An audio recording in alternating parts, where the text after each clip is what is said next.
Welcome, dear brothers and sisters, to our Orthodox channel.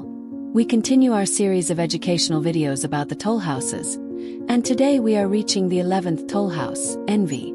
The sin of envy is frightening because it often remains unnoticed, even by the person themselves. Other sins are visible right away. Murder, theft, lies, those are obvious. But envy is quiet, hidden, and it eats away at the heart from within. At this toll house, the soul is examined. Did it envy the success of others? Did it grieve over someone else's good fortune? Did it rejoice at another's sorrow? Envy is when you see something good happen to someone, and instead of rejoicing, your heart tightens. For example, your friend gets married and you remain alone, and deep inside there's a shadow, a veil.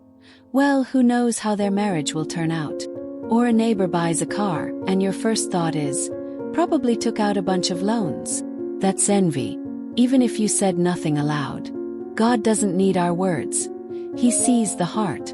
And at this toll house, it's enough to find just one moment in life where we did not accept the good of another, could not look at their joy with peace.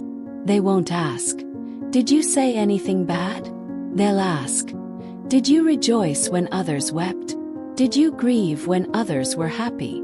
And that is when the frightening part begins.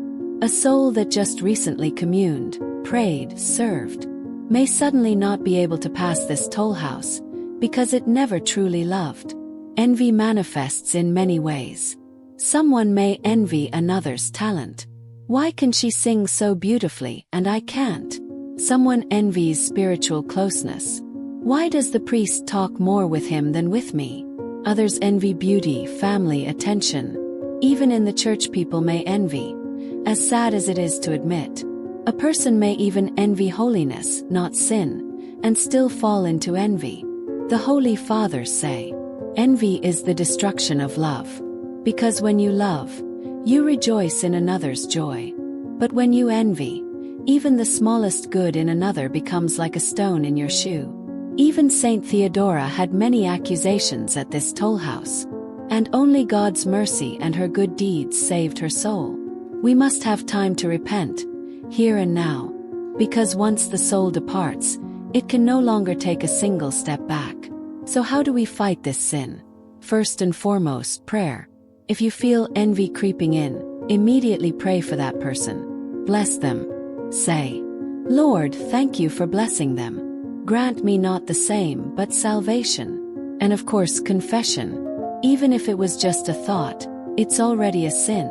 Dear brothers and sisters, at the toll house of envy, the soul will not be asked about others, but about us. Did we know how to rejoice? Did we know how to love? Did we know how to give thanks?